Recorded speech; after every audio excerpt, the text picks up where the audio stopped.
네, 안녕하세요. 이제 사도신경의 마지막 세 단원들, 죄의 용서, 몸의 부활, 영원한 생명이 남아 있습니다. 바르트는 이 세 조항들을 살펴보기 전에 우선 고려해야 할 것들에 대해 말합니다. 앞서 살펴본 성령과 교회, 그리고 이제부터 살펴볼 죄의 용서, 몸의 부활, 영원한 생명은 인류 가운데서의 하나님의 구원의 사역을 묘사합니다. 그리고 이 사역은 우리가 이미 살펴보았듯이 예수 그리스도 안에 그 근거를 두고 있습니다. 간략히 말하면 지금부터 살펴보려는 이 세 단원들은 예수 그리스도의 죽음, 부활과 고향에 비추어 고려된 인간의 삶과 관계합니다. 우선 죄의 용서는 예수 그리스도의 죽음의 빛에 비추어 고찰한 인간의 생명입니다.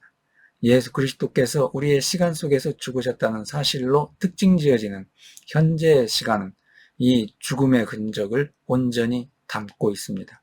그리스도께서 시간 속에서 죽으셨다는 사실에 의해 이 시간은 더 이상 무한한 것이 아닙니다. 우리는 이미 이 시간은 그리스도의 십자가의 죽음을 통해 성취되었고, 그래서 사실상 이미 끝나버린 시간이며 마지막 시간, 곧 하나님 나라의 완성의 시간이 임박해 오고 있다는 것을 말했습니다. 이 시간 속에서 우리의 죄는 용서되었습니다. 따라서 우리의 시간, 곧 교회의 시간의 특징은 죄의 용서라고 말할 수 있습니다. 이어서 몸의 부활은 그리스도의 부활의 빛에 비추어 고찰한 인간의 생명입니다. 여기에 현재의 시간에서 장차 올 시간으로의 통로가 있습니다. 우리의 머리이신 예수 그리스도의 부활과 상응하여 우리는 몸의 부활을 믿습니다. 그것은 인간, 인류, 세상, 현재의 시간으로부터 장차 올 시간으로 나아가는 통로, 이 세상에서 새로운 세상으로의 통로입니다. 영원한 생명은 그리스도의 높이 올려지신 하나님의 우편에서의 그의 통치의 빛에서 고찰한 인간의 생명입니다. 여기서 우리는 부활에 의해 도입된 새로운 시간 속에서 이미 통로 저편에 있는 것입니다. 우리는 여기서 말하는 죄의 용서, 몸의 부활과 영원한 생명은 예수 그리스도의 죽음, 부활, 고향에 비추어 고려된 인간의 삶과 관계한다고 말했습니다. 우리는 그리스도와 무관하게 죄의 용서, 몸의 부활, 그리고 영원한 생명을 말할 수 없습니다. 그것들은 그리스도의 인격 안에서만 배타적으로 그것의 진리와 현실을 갖게 됩니다. 그런데 참 생명의 빛이신 그리스도는 빛을 발하시기 때문에 우리는 그에게서 나오는 빛 속에서 살아갈 수 있습니다. 바르트는 이렇게 성령과 교의 조항에 이어지는 마지막 세 단원들에 대해 서론적인 고찰을 하고서 죄의 용서의 조항에 대해 말하기 시작합니다. 101에서 105항 죄의 용서의 조항입니다. 우선 101항입니다. 그 다음은 나는 죄를 사하여 주심을 믿는다. 102항 용서라는 말은 무슨 뜻인가? 하나님이 거저 주시는 호의로서 신자들의 온갖 잘못을 용서하시고 또 제거해 주신다는 것이다. 따라서 그들의 잘못은 하나님의 심판에서 그들을 징벌하기 위하여 고려되지 않을 것이라는 뜻이다. 103항 여기서 나오는 결론은 우리는 보상을 통해서는 하나님의 용서를 받을 만한 가치가 없다는 것이다. 그렇다. 왜냐하면 주 예수가 배상을 치르시고 형벌을 짊어지셨기 때문이다. 우리 편에서는 어떠한 배상도 바칠 수가 없다. 다만 하나님의 순수한 은혜에 의하여 우리의 모든 죄과의 용서를 얻을 수 있는 것이다. 104항 왜 이 조항을 교회의 조항 뒤에 두었는가? 왜냐하면 먼저 하나님의 백성 안에 가입되고 그리스도의 몸과의 일치와 결합 위에 굳게 서서 교회의 진정한 이론이 되지 않는 어느 누구도 죄의 용서를 받을 수 없기 때문이다. 105항 이렇게 교회 밖에는 저주와 죽음밖에 없다. 확실히 그렇다.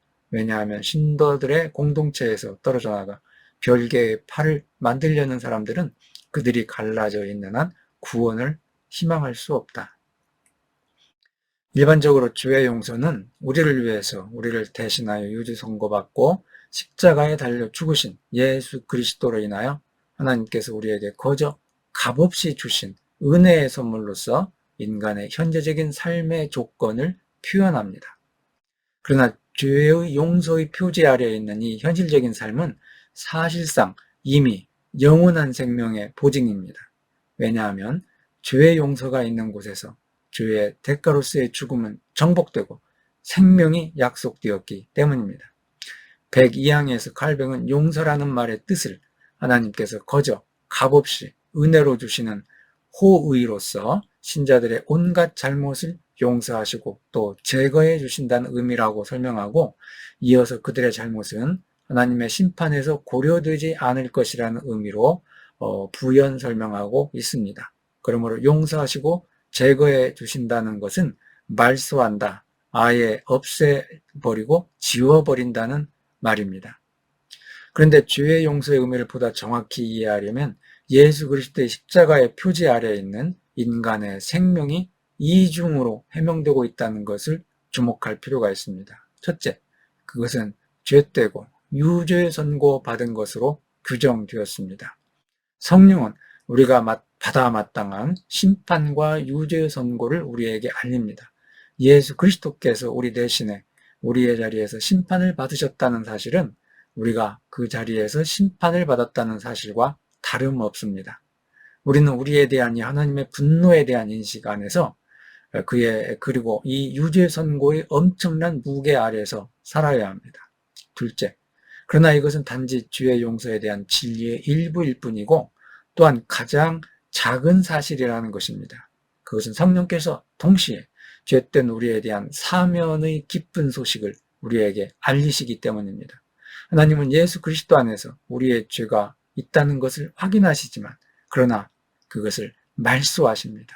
죄는 마땅한 심판을 받게 되지만 그러나 그 심판은 우리를 내리친 것이 아니었습니다. 칼뱅은 103항에서 이 일에서 인간의 공적이란 없다는 것을 분명히 확인하고 있습니다. 우리는 죄의 용서, 죄로부터의 해방과 그로 인한 자유를 위해 기여한 것이 아무것도 없습니다. 다른 한편 우리는 하나님께 어떤 대가와 보상을 하고 자유를 얻은 것도 아닙니다. 물론 하나님께 대한 감사는 필수적입니다.